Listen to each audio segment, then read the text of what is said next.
It is that time now once again, for getting lumped up with my friends. It's RockerMike and Rob that you should know, and you'll find them here on the Rock Show. Ooh, yeah, on the Rock Show.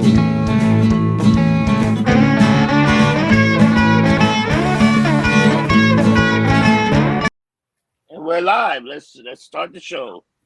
Welcome, everybody, to another RockerMike and Rob Presents show. Today we have a special guest, Mr. Monte A. Melnick, the longtime tour manager to the Ramones from 1974 to 1996. 22 years of crazy road stories of being in that band. How you doing, Monte? Thanks for coming on. Doing good, hanging in there, considering all the nuts and things going on around here, but that's hanging in there. Never ends, right? Oh boy. Yeah. Now you had over 2,200 shows under your belt. Okay. Yeah. I think the number is 2,263. Is that correct? Well, the total Give or shows the total shows the Ramones played was 2,263. Yeah. I was there for about 2,200, over 2,200 of them. Yeah. Wow. Yeah. That's amazing. Now, people have called you the Fifth Ramone. Your job. Go ahead. Get elaborate. I got to correct that. People always say that. Marky's the Fifth Ramone, and it goes up from there. Okay. Maybe my ninth or 10th Ramone with me and Arturo, and Daniel A. and Ed Stacy. But you're the guy that's been there the longest and still around. Yeah, but technically Marky's the Fifth Ramone. Yes. Okay. But your duties as tour manager was all encompassing. I mean, you could be the driver of the van, you could be babysitter, you could be psychiatrist, you could be It's a big job. It was a big it was a big job. I mean, I started off just doing sound for them initially in the beginning. Right. At Performance Studios when they were doing showcases. Mm-hmm. And then they started getting some jobs at CBGB. Said, "Oh, why don't you come up with us and play, do some sound for us there?" And the Performance Studios, the place that they were rehearsing in, and I had my own bands there, and I was managing it with Tommy Ramone, actually.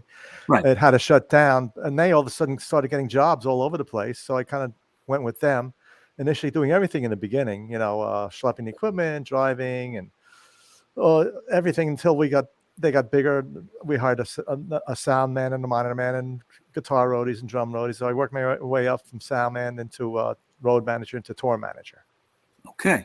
I kind of learned the whole process along the way. People ask me, how did you learn it? You got to be there and learn it working with the band from the beginning. That's the whole thing, Now you have a musical background yourself, right? You played bass in a band. Well, I started off playing actually with Tommy Ramone in a few bands before the Ramones. Mm-hmm. I was in a group called Triad, a three-piece group kind of like Cream. And then later on, I was in a group called Butch with Tommy, with Jeff Salen from the Tough Darts. Right. And then in between there, I have actually a recording career with a group called 30 Days Out. We had two albums on Warner Reprise Records, 1971-72. And we toured with the Beach Boys and Quicksilver Messenger Service. So, yeah, I was playing bass for quite a while. Yeah. What did you think of what the Ramones were doing early on before they were signed? How'd you feel about their sound? What'd you think? Well, I saw them when they were just like a three-piece group, and Joe and drums, and it was too raw for me. I was coming from a group. I had two albums out on Reprise. Everybody, my band was. Previous bands could play and sing and harmonize and all that, and they were just raw. I mean, just so freaking. If you look at some of the early black and white photos, videos of them at CBGBs, I mean, they're stopping and starting and fighting, and they can't play, But they eventually worked on their, musicianship and stuff. And they worked up, but in the beginning, I didn't like them. But you just you figured it was a job or what? Well, they asked me to do sound for them, so I was doing sound for them. It's fine. That was okay, Yeah. And then how long did it take? How long did it take for them to grow on you? Like a year or two, Yeah. I mean, they really worked hard at it. They just developed the act, got better on the instruments, The songs that we're writing were great. You know, they developed along the years. Right. So I mean, it was a gradual process. Now, what was it like early on at CBGB's, like around the time before they got signed, like 74 to 76? What was it like then? I mean, because the impression is it's, you know, you have this small scene and really most of the fans are really just members of other bands that are playing. That's what it was like, definitely. Mm-hmm. Because, Wow. early on, it was basically other groups that were just hanging out there and watching, the Ramones, and Ramones watched them. And, that's Right. because initially CBGB's wasn't like the usual New York bars or venues or clubs, because Hilly said, come in, play your original stuff. Back then, other clubs, you had to play top 40, Right. stuff like that. So CBGB's was Hilly let, all these bands play original material. So they were hanging out there too at the same time, and they developed a good relationship with all the bands together, Yeah. Now, Hilly's on record saying that he didn't like them when he first heard them, but he figured he'd let them play anyway. True. It's like me. I liked when I first saw them, but I worked with them, and then eventually. But I think a lot of people like Hilly probably, and yourself probably saw something in them, at least with the drive, right? Yeah, they had a drive. The more I worked with them, and the more I was doing sound in the beginning, I can hear the songs developing.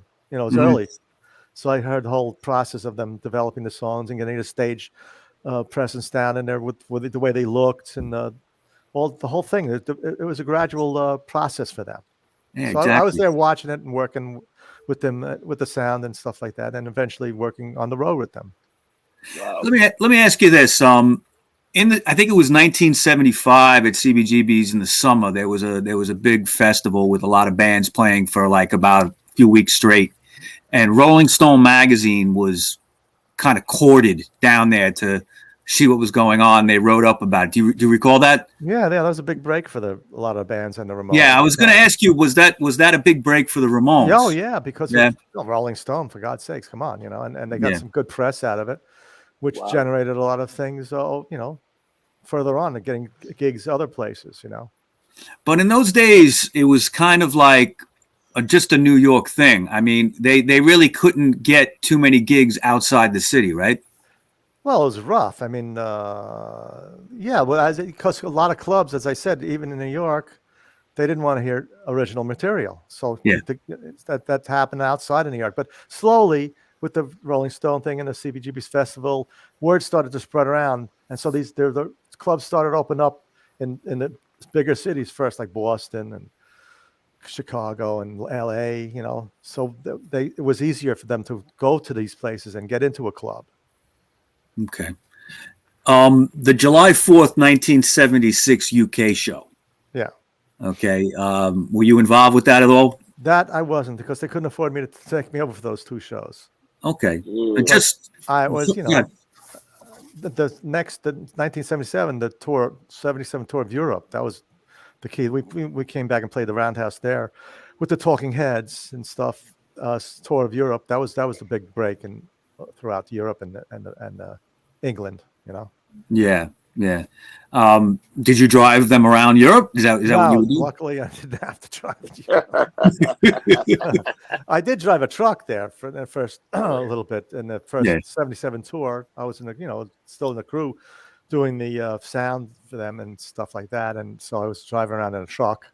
But I tried to drive in the truck in England a couple of times. It was like difficult, but luckily the future tours we went to Europe, we always had coaches and stuff, so I didn't have to drive there. Okay. How were the Ramones received in Europe in those early days? Very good, because initially they had a lot of good press too. When the Rolling Stones came out, and then the English press was terrific, because the English, NME and Melnick were all well ahead of any press in the United States, basically. True. So they were on to all the new groups, and they were into the Ramones, and they got a lot of good press. So that's why they did very well over there first, before the United States, really, Right. What'd you think when they got signed? I mean, did you think that this was going to be a big break for them, or you just? Well, it's great that they could finally pay me something more, a little bit more, a little more than what you were getting. Hey, let me ask you a question. Whatever happened to you were supposedly in a group called 30 Days Out.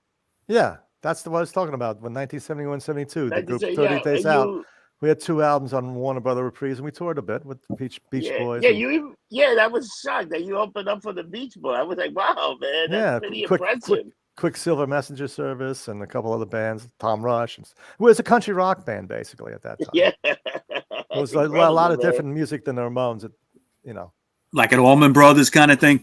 yeah, A little more bit. like yeah, That's cool. or like Doobie Brothers or stuff like along Doobie those Brothers, lines. yeah. Yeah. Yeah.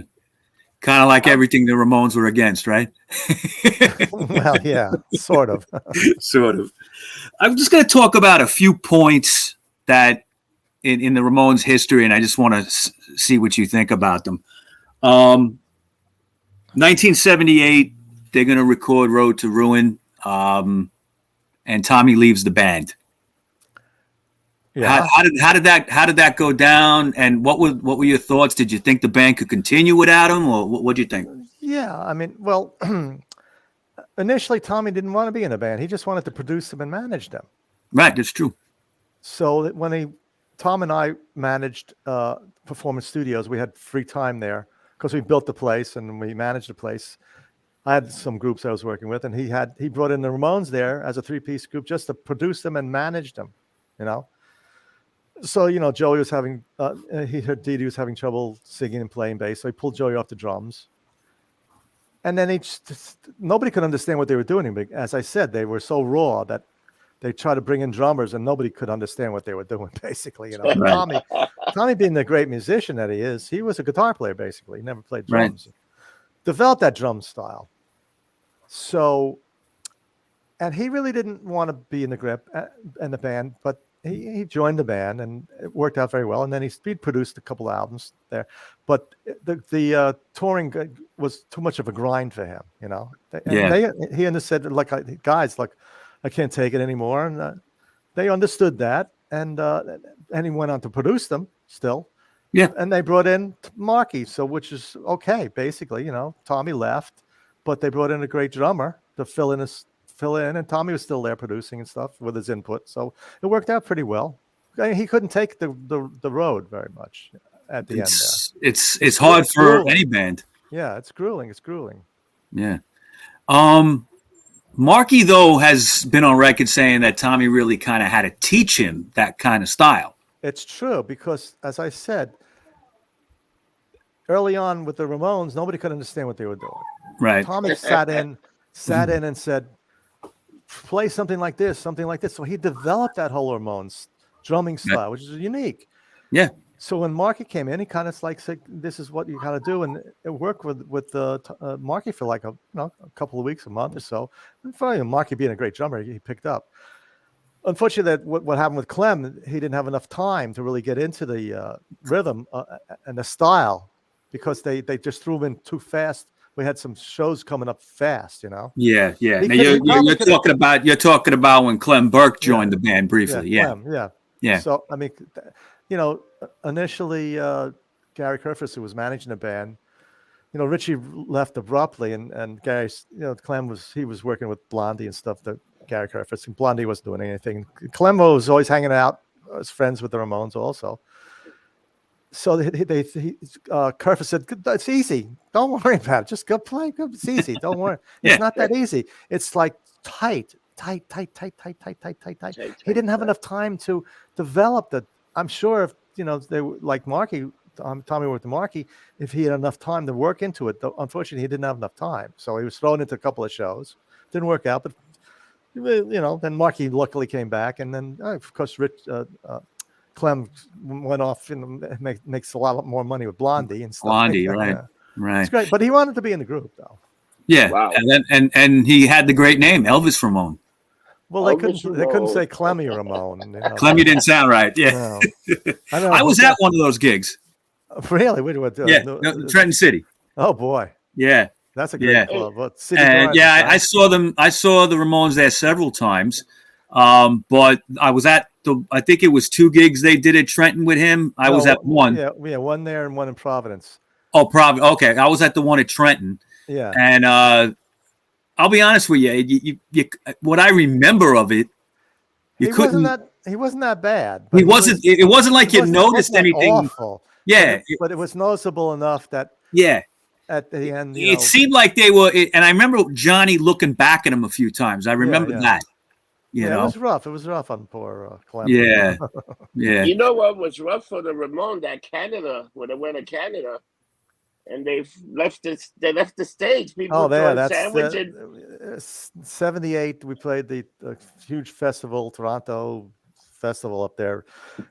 Ted Nugent was headlining, and a couple of metal bands. Mm-hmm. And the Ramones go on. All of a sudden, people are throwing like food on stage, sandwiches and food and stuff. Like, so the Ramones got sick of it. They played a number of songs, and they walked off. Gave the finger. There's a great shot of that on the line. Yeah. You gotta look that up. I've seen it. There's 30,000 people in there. Dee Dee and Johnny are like, okay, the hell with you guys, you know? And they went off. Luckily, it wasn't other things, because I've heard they've had stuff like bottles thrown at them. And the thing is, when we opened up for Black Sabbath, Johnny Winter and all the group like that, Black Sabbath especially, and it was early on. Nobody knew what the Ramones were like, or what the radical style that they were playing. It was rough. There was throwing like hard stuff, coins and batteries, and it was. I heard they had a carburetor thrown at them once. I don't know if that's true.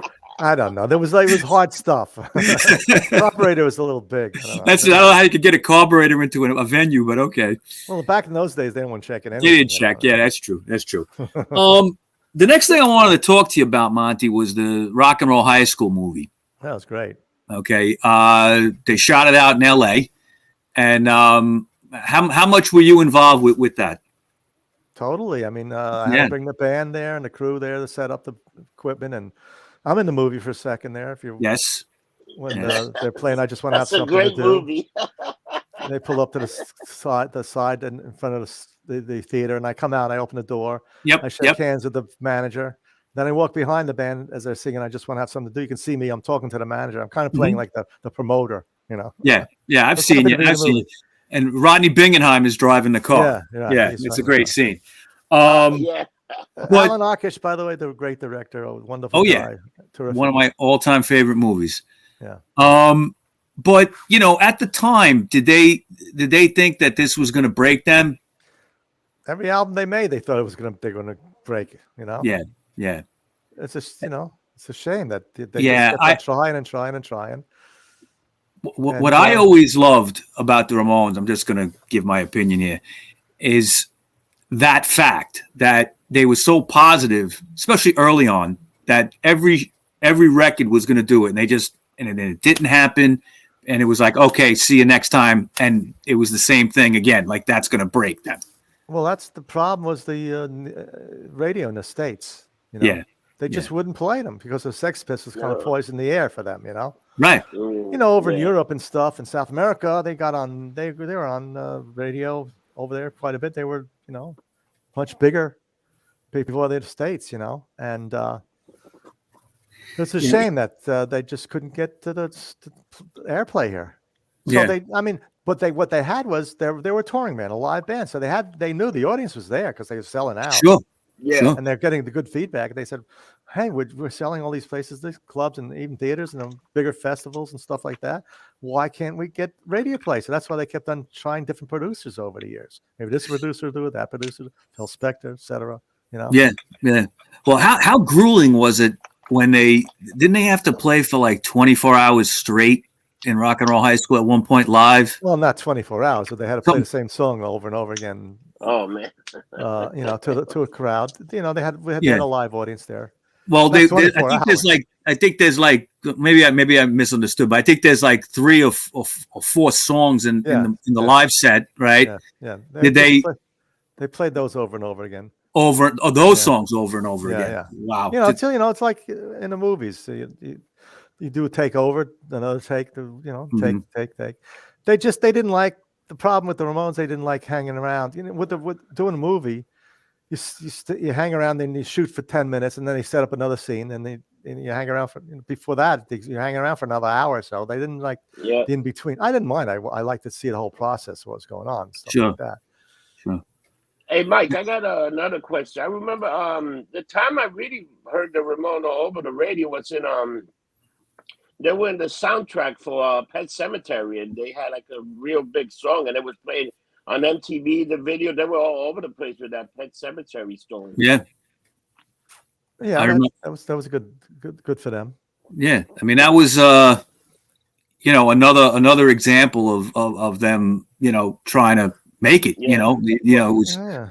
And Stephen King was a big fan, so I think that helped a lot. Oh yeah, he was a huge fan. Actually, what the good story is that he wanted the Ramones to come up and play in Maine, so he booked this big civic center up in Bangor or something, and he had a Cheap Trick come up and headline, and we opened up for them.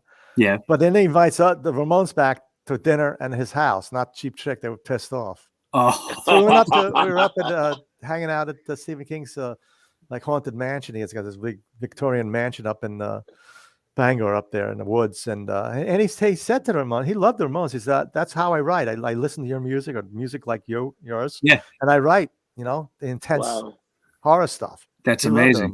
He loved it. I know he's a big AC/DC fan too. Yeah, he mentioned the Ramones a couple of times in some of the books too. Definitely, and if you remember in the book Pet Cemetery, they don't show it in the movie, but in the book, Louis, the father, is checking into the hotel, and he uses the name Dee Dee Ramone.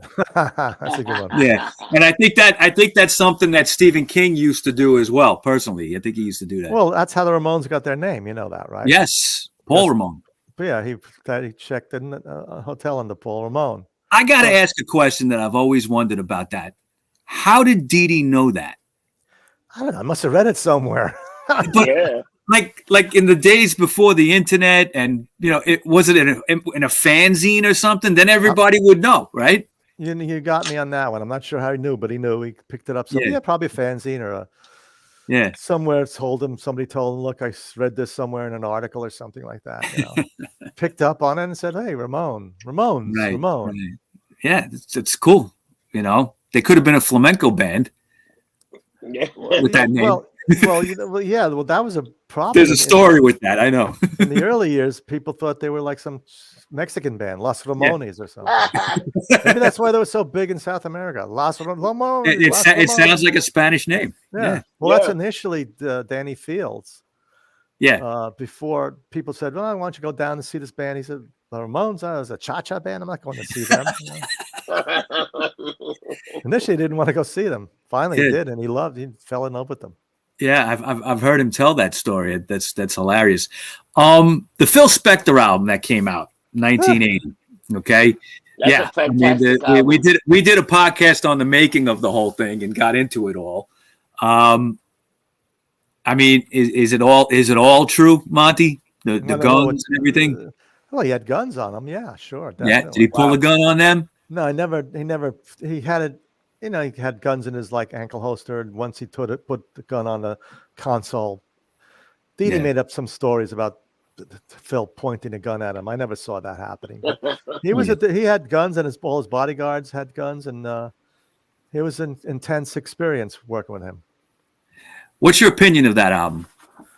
Has my favorite Ramones song on it. Which is? You don't know? You can't take a guess? Oh yeah. All the Way. There you go. Yeah, because you mentioned it. Yeah, that's what Monty's driving. Just like Monty's driving me crazy. It's just like being in the Navy. Yeah. So that's good for me because people say, "Hey, what's your favorite Ramones?" I like a lot of Ramones songs, but I have to say that's easy for me. Yeah, definitely. You mentioned it. I like the album. I think it was good. Because to this day, there's still a lot of back and forth with it. I love the album. I think it's great. But there's people that are, just said the Spector production glossed over, overproduced it. But that's what you were getting. You asked for a Phil Spector. Yeah, you got it. There's, talk about stripping it out and kind of like the Beatles with, the naked, let it be naked. Yeah. Well, they are. Isn't Ed Stasium? Isn't he working on that? They're working on it. I'm not sure what the holdup is. There's some sort of. Is Rick Rubin involved with that? Supposedly, he wants to do something, and so far it's not going that particularly because they got all the other box sets out pretty quickly, you know, up to that point. They want Yeah. to release each one in line there, and this is supposed to be the next one out. So They were doing it at a 40-year interval, like 40 years apart. Yeah, You know? so I'm not sure exactly what's going on, but there's some sort of weirdness going on there. I'm sure COVID had a lot to do with it too. Well, that too. Yeah.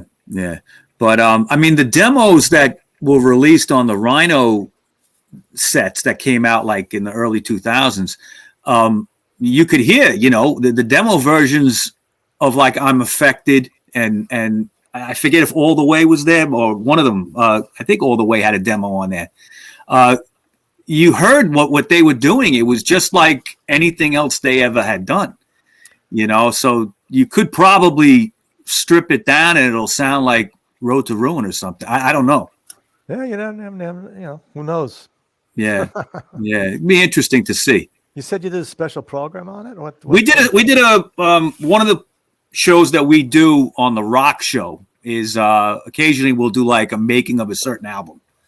And last year we did a making of End of the Century. Oh, okay. Yeah. I'll send you a link to it. It's anybody on there that was there? No, it's just me running my mouth. Oh, Yeah. You know, telling the you story. should have brought me in. I would have told some stories. Well, man. you know something, Monty? I just got connected with you. You're going to have to come back again for something. Okay, I'm here. Definitely. Now, another point I want to talk about that maybe is not talked about too much is when Marky left. Okay, in '83, and Richie joined the band. Okay, what do you remember about that time in the Ramones? How were they doing? How were they getting along? What was Marky's problem? Why did he leave? Well, he had a heavy drinking problem. It was getting out of control. And we try to say, look, Mark, you know, it's, you got to tone it down a bit. So we were in a recording studio doing the album there, and he would go in Radio Jungle, right? On the island there. I think it was Syosset or something, right? Some Comac or studio out there. Mm-hmm. And you know, he kept on going into the restroom and coming out, and Dee Dee snuck in there once and caught him with a bottle in a garbage can he was hiding, and that was the end of it. Because I mean, he was like getting a little bit sloppy and missed a show and this and that, which was bad. And the band said, "This is it." So they had to let him go, and he realized that. He knew it. It was the best thing for him, and he cleaned up. Luckily, it was great. Yeah. He did a great job. I never thought he would do it, but he did it. It took him a couple of years, and he cleaned up very nicely. And I understand he's been fine all these years, so that's great. Yeah. Luckily, you know, Richie left abruptly, and Mark was around playing with another group, I think King Flux or something. Right, with Richie Stotts. I remember right. that. I went to see him, and I saw them too. Yeah. And I was talking to him, and I said, and I went back to the band. I said, look, Mark's okay now, you know. And he got back in touch with the band, and luckily he fit right back in. It was good. It's good. Yeah. It's a lucky thing. Now, when they got Richie, what was the general consensus with him? I mean, great. Yeah. I mean, Richie's good. I mean, he's a great drummer. I think they got faster with him. He played. I was going to say that. Yeah. They was doing a little singing and a little writing and stuff, so it was like a progression for them. Yeah. But you know, they made those 3 albums that he's on. Okay, the Too Tough to Die, Animal Boy, and Halfway to Sanity. I always feel that they're some of the most underrated albums out there. Okay, especially for the Ramones, but in general, like in '80s punk rock, you know, when punk had kind of evolved a little bit, you had hardcore, you had other things getting into it. New wave mellowed it all out, you know, but you had the Ramones was still plugging along, and these 3 albums are kind of like, other than I'd say the 2 of them, like Animal Boy and Halfway to Sanity, are kind of neglected, I think, in the Ramones history. Yeah, I think so. You know, even in little things like Rhino didn't do a full re-release of them. They should. Yeah, why not? You're right. Why not? I mean, I want to hear a new remastered Bonzo. You know. Yeah, that's true. Yeah. And Too Tough to Die. I love the cover on that one. Fantastic. Yeah, the Central Park and the tunnel and I mean, Roberta Bailey's first cover with that's a classic, you know. Yeah. But that shot's interesting. What happened there was good friend of mine, George DeBose, who did a lot of covers for them. Right. Good friend of mine. And actually, I went in after the Ramones retired. Him and I did we managed Marky for a little bit after the Ramones. Myself and George, in a company called Search and Rescue, managed Marky for a little bit. But there's a good story on that. So initially, he had a front light on that, which it failed, and he was taking Polaroids at the time, but it was supposed to be front lit too, but it failed. And they look at the Polaroids and said, well, this is great. It was just an accident. So it was an accident. He didn't plan it that way. I didn't know that. That's great. Yeah, he didn't plan it that way. Wow. It was a happy accident. Worked out well.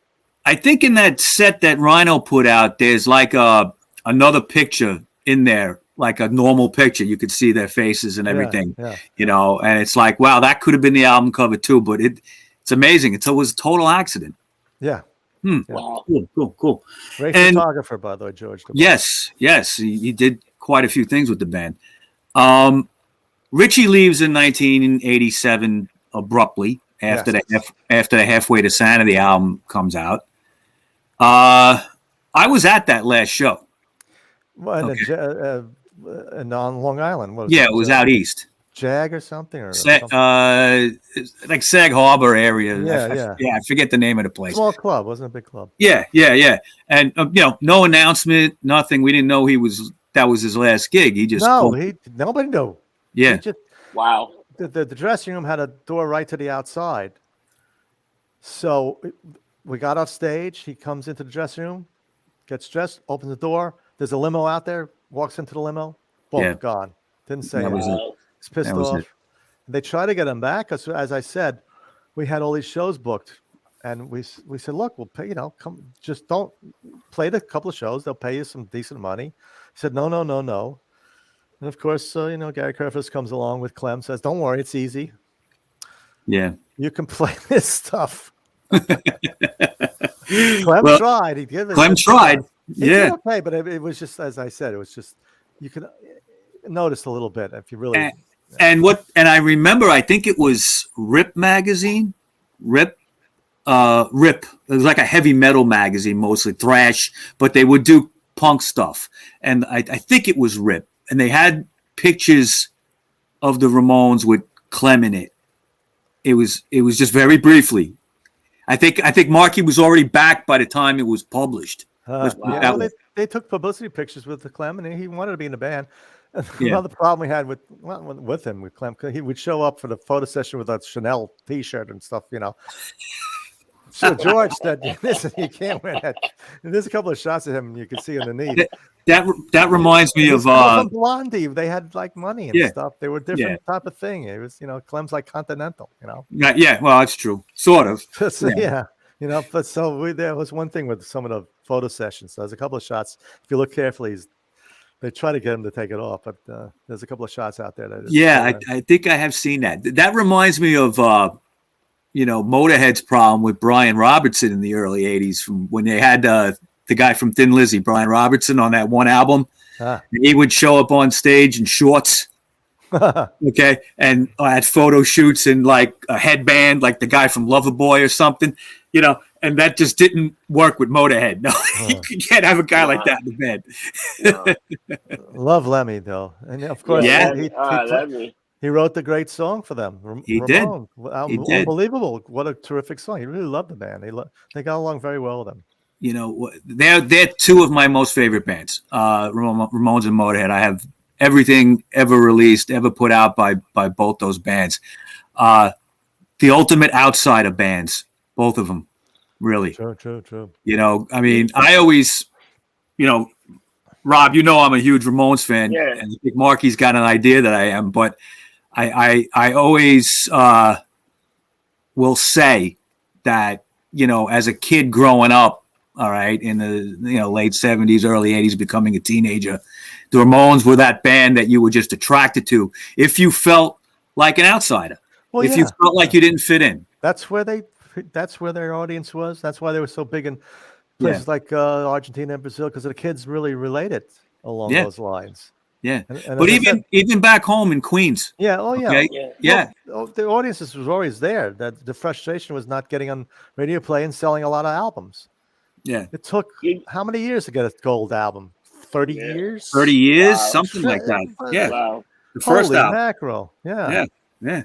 Hey, you guys want to hear something funny? A lot of time I get people ask for a Lemmy, a Lemmy, which is a Jack and Coke. A Jack and Coke. Yeah. All Yeah. right. Yeah, that That's works. And a lot That's of the good. young kids now, they go, "Oh, can I get a Lemmy?" And I'm like, "You want a Jack and Coke? Oh, how do you know?" Some of them just want a Jack on the Rock, but that's what they refer to Jack Daniels. It's pretty funny. That's cool. That's cool. That's what he drank all the time. Yeah. Yeah. But yeah, I mean, I've explained this to kids that, people half my age that never saw the Ramones, that were born maybe right when they were breaking up. And just to explain to them, what I just said about being an outsider band. Yeah. And they get it. And even though the band's not around anymore, they still attract that kind of person, that kind of like, well, I'm not like everybody else, but I'm just going to plug along and make something out of my life. Yeah. Well, the Ramones' great song. I'm an outsider of everything. I mean, they had a song for all that. I'll tell you another funny story, quick, make you laugh. 14 years old, Subterranean Jungle comes out, right? So I was born in 69. 83 it comes out. There's that song Time Bomb on there that Dee Dee sings, okay? And I'm in school. I'm screwing up, like not bad, but enough that like my mother gets called down and, guidance counselor tells my mom, "I'm afraid your son is a time bomb ready to explode." Right? So I'm not there for this meeting, but she comes home later. Yeah, I think I got suspended for cutting or something or whatever it was and fighting or something. And she says, your guidance counselor told me you're a time bomb ready to explode. And I think he's right. And I said, Wow. Hold that thought. Come in here. Come into my room. Listen to this song. And I played on the record. I played a time bomb. And she's just looking at me like, you're nuts. Right. And I said, yeah, but that's it. If I didn't listen to this, I might explode. You know what I mean? Yeah. That's what it was. Talk about Subterranean Jungle. Look carefully at the cover. Mm-hmm. The cover shot. Marky was on his way out. So they put him in a separate little on the window. He didn't realize it. Thought, oh, what great! I got my own. They did it on like a symbolism kind of thing. They did it on purpose, and he didn't realize it at the time that they stuck him over there in the window. In fact, when you look at it, it almost looks like it's superimposed on it, like he's not even there. Like the picture's weird, It just looks like he's alone, but it looks like they just stuck his face there. The other thing I want to get into real quick is Dee Dee at the end there, right before he left, starting to get into rap, dressing like a rap star, wearing the tracksuits. How much did that drive Johnny crazy? Well, initially he said, "Oh, I like rap. I want to do stuff." They said, "Okay, go do an album, get it out of your system, do it." And he did his standing in the spotlight and all his rapping stuff and stuff. Mm-hmm. Then he started showing up at some of the gigs wearing the jumpsuit and the gold chains, and Johnny flipped out. Forget about it. You can't do. You're in the Ramones. You don't. He never went out on stage like that, did he? No, Johnny wouldn't let him. Johnny would kill him. It was just like on the way, like we were at the airport or something. He shows up to get on the plane, and Johnny was flipping out. What do you? Of course, by the time got to the show, they had he had the leather jackets and the wardrobe and all that. So I think in the I Want to Live video, I think there's a clip of him wearing a tracksuit in the montage of scenes. No, maybe getting it out of the van. I think getting in the plane or getting out of the van or something. Yeah, that's interesting. There on that video, they paid. There's this No Melnick's thing. Yeah, on Times Square, and they paid to put it up. Yeah, No Melnick's. It says No Melnick's. Yeah. There's a little joke with them. Yeah, that's great. That's great. No Melnick's. I'll tell you how that happened. One day I was walking down to the crew room, and on the door they put No Melnick's. Like I couldn't come in. It was a joke. Then all of a sudden we're starting playing other places, and they started writing on the ceiling No Melnick's and the doors. So people were coming back to me. Other bands were saying, we would play this club and said there was no Melnick's written on the ceiling. What's going on? So it was writing it all over the place. The band got a kick out of it, so they stuck it in the video there. That's hilarious. That's hilarious. And let me ask another quick question. Well, just a quick thing. It's actually in the sedated video too. Right in the beginning of the sedated video, I walk out. Yeah. Somebody comes out with a sign, no Melnick's. There's like one of the girls or something. Chases me off the set. Yeah. So they let it happen there too. So that's funny. I just posted that on the Instagram and Facebook about the sedated video. But a picture of that. It's a picture of that. Yeah, cool. Well, Rob. I wanted to ask you, what made you just pick up one day, just write a book about it?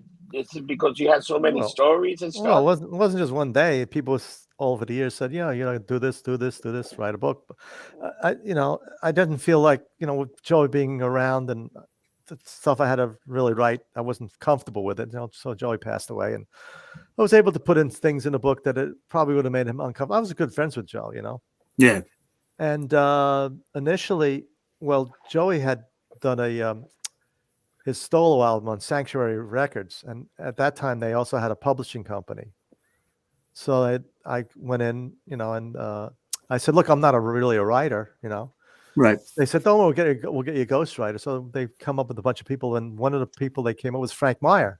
Yes. Wow. Frank, terrific guy, very talented guy, street walking cheetahs. Yep. He's playing with Eddie Spaghetti now, and yes, I heard that. And he was a writer and a great musician. Loved the Ramones. Flipped out. He did such a great job. I gave him co-writing on the book as a co-author. Wow, right there on the cover. Yeah. Otherwise, it would have been just me and a ghostwriter. But he did a great job. Great job, Frank. Did some great pictures in that book too. Well, that was another good thing that I was able to do, because usually books like text, some pictures in the middle, text.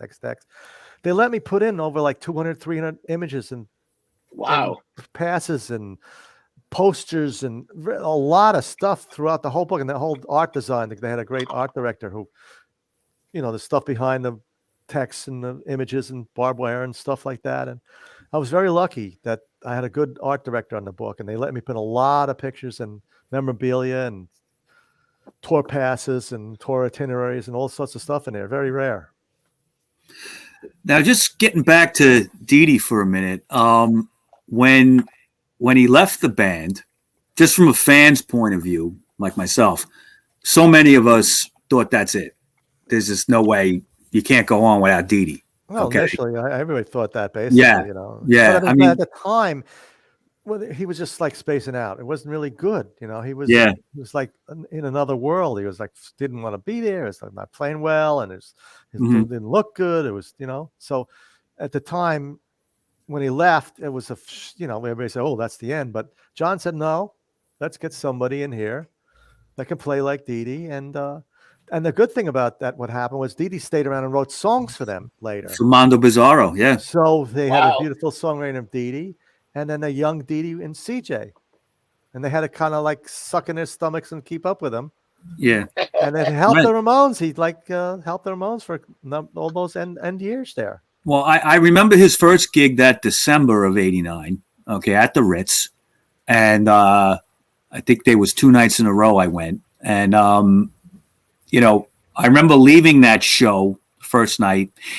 Strangely, there was a rumor going around the audience at the Ritz that Dee Dee was outside the club with a knife and gonna take out CJ. You ever hear that story? No. I've heard that from other people, so I know I'm not nuts. I do remember hearing it in the audience that people were saying Dee Dee was outside and pissed off and whatever.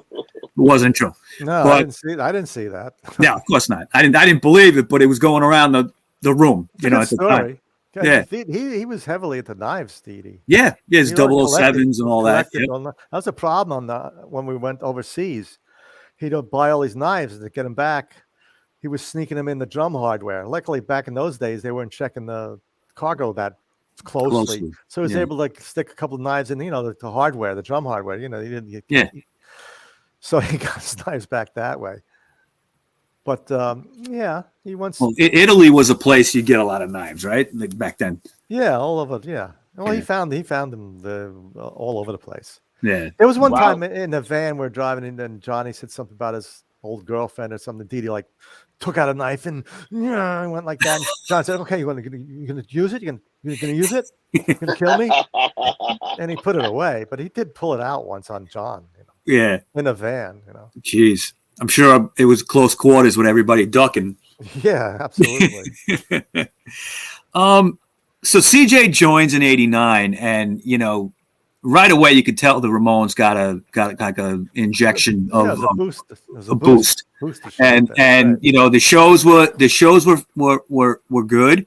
They were always good. It's not that they really were bad ever at any point, but you could tell with CJ there was this breath of life into them. And what I got a kick out of was watching CJ kind of morph into different things. Like he had a crew cut at first, so he had to wear a hat. Then he was wearing a bandana. Then he was doing the Sid Vicious black spiky hair. Then he was doing the Dee Dee bowl. Then he grew it longer, almost like Joey. He came in from the Marines. Right.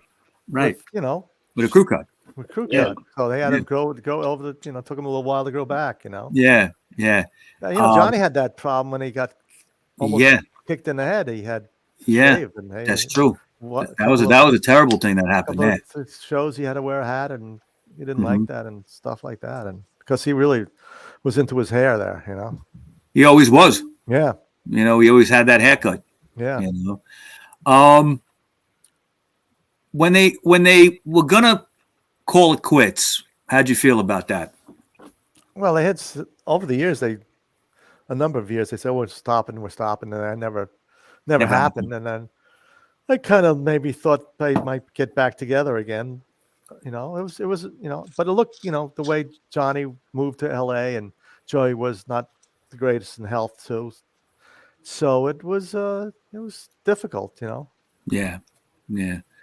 And, Joey passing away in 2001 was, one of the saddest days in my life. I love the guy. Yeah. We all very did. Close to him. Yeah. The story and End of the Century, the movie, about Joey and Johnny and their relationship there for so many years. One thing I got out of that movie, and I'm going to ask you also how accurate you think that movie is, but what I got out of that whole thing was that Johnny may have had some regrets in the end. You think he did? Yeah, initially they were good friends. I grew up in Forest Hills, and they formed the group, and a number of years they were working well together. Right. Yeah, I think he did. He didn't want to show it. He was not that type of guy to say, right. I think he said, well, I didn't want to go there, and because he didn't feel he was comfortable, visiting him in the hospital, all that. Right. Yeah, I think he had a little bit of a regret there, as much as he could do, Yeah. You get that impression. How do you feel about the portrayal of the Ramones in that movie? How they, the story went? Do you think it was accurate? Or was there anything? Yeah, the movie. It was good. Yeah. Yeah, it was okay. I enjoyed it. I say that because I for younger fans, that are half my age or whatever, they look at that movie as a classic, and they want to they live by what was discussed in that film. And I grew up earlier, different time, so we didn't know about all these things in the Ramones. We didn't know about their politics until that movie came out. Nobody cared. It was never discussed. The most you ever heard was maybe Johnny didn't like Bonzo Goes to Bitburg because it was like a shot at Reagan. Yeah, they changed the song. The title. Yeah. My brain is right. But he did the song though. He always played it live because it's a great song. Yeah, good song. How could you not do it? But he didn't like the title. They work things out like that. Yeah. And the movie people that see bands, they really don't see politics behind the band. This movie brought everything out. And Johnny actually said it was, a bit painful and uncomfortable seeing all the stuff that people say about him in the movie too, but he realized that was true, Yeah. I say I'm uncomfortable talking about him there, Mm-hmm. But then Dee Dee comes and backs me up and says that's the way he was, Yeah. So it was good, Yeah. I think it was 2015, 2016. You were involved in that Ramones exhibition at the Queens Museum. That was great. I went to that. That was fantastic. Yeah. I bought one of those jackets with the denim jackets with the 76 and the Ramones on the back. Oh, nice. Very nice. I bought one of those. That was Mark Miller curated. Initially, Arturo was involved. Myself, Arturo, Mark Miller, and the original people from the Queens Museum. Yeah. And I had like 170 pieces of my memorabilia in the show there. Yeah. And then it went to LA. It was a smaller room, but that was supposed to tour there was a Bowie exhibit that toured around. Mm-hmm. They were supposed to tour the world, but unfortunately, internal hassles with the Ramones Corporation didn't happen, and they were having problems with each other, and they pulled I pulled all my stuff out and did like a bunch of auctions with my stuff. It's kind of like my pension from the Ramones. Luckily, I saved a lot of that stuff. Who knew? Like a tour pass or itinerary would be valuable, you know? I mean, there was stuff like Joey's passport. Yeah, that went for like $20,000, I think. I think a set of Joey's glasses. Yeah, well, Mickey auctioned off a lot of Joey's personal stuff. He did. Yeah. Okay. And then there's that great Ramones Museum that's in Berlin. I've never been there, but I heard. That's funny because the only place in the world is the Ramones Museum is in Berlin. It should be here in New York, but it's expensive. Yeah, Florian was a great collector, and he had a huge collection, and he decided to open a museum there. Have you been there? Oh yeah, several times. Mm-hmm. Great. I'm not sure if he's still open now with the pandemic, but yeah, I did an event there with myself, Arturo, and Danny Field. When my book came out, was published in German at the time. Yeah, a number of years ago, and I was there a couple of times. Great place. Hey ho, Flo. Maybe he'll see this. Hopefully. Now it's hard to believe. It's 2022. It's hard to believe that in 2 years it's going to be 50 years that the Ramones were founded. You know, and is there any plans? Anything coming up for that you could talk about, or maybe? No, I haven't heard anything. I'm sure they'll do something. Linda's always, and Mickey, they always have something cooking. So yeah, I haven't heard anything yet. It's still early, but right, it's 2 years from now. There'll be something. Sure, and then 2 years after that, in 2026 is the 50th anniversary of punk rock. They would call it. Okay, and I'm curious to see how they're going to handle that. What's going to be out there. Some of these bands are reforming, or they never went away. The Damned is still around. We just saw them a couple of years ago. Yeah, me and Rob. They were good. Yeah, they were damn good.